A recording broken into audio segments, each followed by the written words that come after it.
सुनो, ये तुम्हारी टिप। मैडम, आप इतने सारे पैसे मुझे क्यों दे रहे हो? इतने सारे पैसे? अरे शाम का खर्चा है ये मेरा, मैंने सोचा मैं उड़ा दूंगी तो इस सोचा तुम्हें दे दिया, तुम्हारे काम आ जाएगा। काम तो आ जाएगा, लेकिन पैसा ऐसे वेस्ट नहीं करना चाहिए। अबे ओ, बहुत पैसा है मेरे पास, एक दो नोट तुझे दे भी दिए ना तो मेरा कुछ नहीं बिगड़ेगा। तेरे को दिए ना, अपने टिप समझ के रख ले, ज्यादा बहस मत कर मुझसे। चल जा यहाँ से अब। ठीक है मैडम।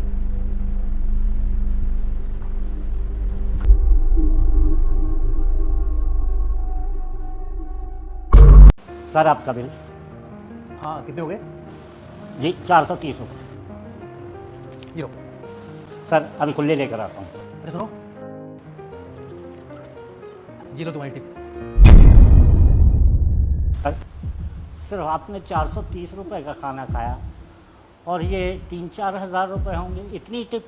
हाँ हाँ, रख लो, तुम्हारी सर्विस बहुत अच्छी है, तो ये मेरी तरफ से टिप। सर आप मजाक तो नहीं कर रहे ना? अरे नहीं नहीं, मजाक नहीं कर रहा, ये आपके लिए ही है। चलो ठीक है, मैं चलता हूँ।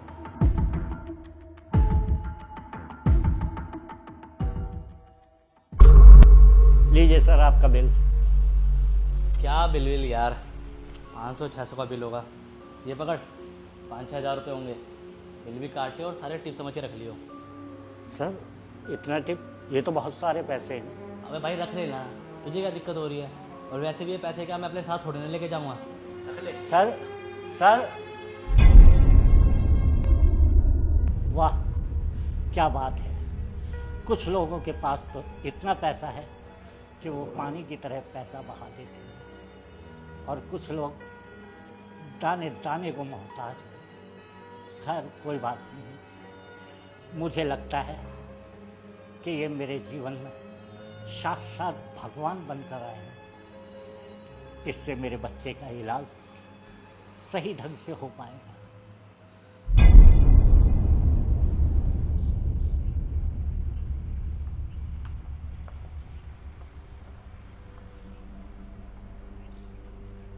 अरे दे दिए पैसे? हाँ पैसे तो दे दिए, पर मुझे एक बात समझ में नहीं आई, आप तो उसे जानते भी नहीं हो, फिर आपने इतने सारे पैसे उसे क्यों दिलवाए? बात जानने पहचानने की नहीं है, बात किसी की जान की है। जान? किसकी जान? ये सब मैंने उनके लिए नहीं किया, उनके बच्चे के लिए किया है। उनके बच्चे की तबीयत खराब है और वो हॉस्पिटल में एडमिट है। ये लो हुकुम, तुम्हारी इस महीने की सैलरी। मैडम मुझे 1 महीने की सैलरी एडवांस दे दो। क्यों? अगले महीने का एडवांस क्यों चाहिए?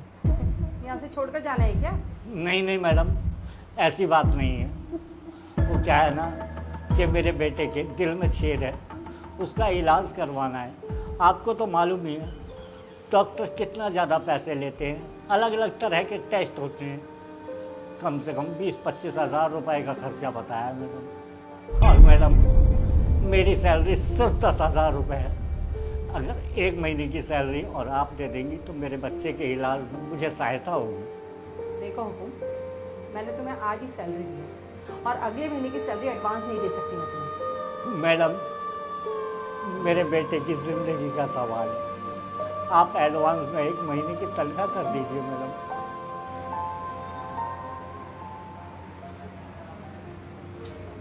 ये लो, ये 3,000 एक्स्ट्रा हैं। देखो मेरे से जितना हो सकता था ना मैंने कर दिया, इससे ज़्यादा मैं नहीं कर सकती, और एडवांस सैलरी तो मतलब ही नहीं बनता। अरे तुम भाग गए अगर ये नौकरी छोड़कर तो मैं तुम्हें कहाँ ढूंढूंगी? मैं बस इतना ही कर सकती, ठीक है? मैडम मैडम मैडम अब और पैसे का इंतजाम कहाँ से होगा? कैसे मेरे बेटे का इलाज होगा? हेलो, हाँ तो एक काम कर, फटाफट से बनी किचन आ जाए एक बार, और हाँ साहिबा को भी ले आइयो साथ में। ठीक है। इसलिए मैंने उनकी मदद की, और मैं नहीं चाहता था कि उनको लगे कि हम उन पे एहसान कर रहे हैं, इसलिए मैंने ये तरीका अपनाया। अगर हमारे थोड़े से पैसों की वजह से किसी की जान बच जाए तो इससे अच्छी बात थोड़ी हो सकती है कोई। और मेरी नज़र में पैसों का सबसे अच्छा इस्तेमाल तो यही है। अरे क्या हुआ, तुम टेंशन मत लो, जो तुमने पैसे दिए हैं वो मैं तुम्हें देता हूँ। पागल हो क्या? पुण्य कमाने का हक सिर्फ तुम्हें है, हमें नहीं है। हमें भी तो अच्छे कर्म करने दो। और वैसे भी पैसों की वैल्यू इंसान की जान से ज्यादा थोड़ी है।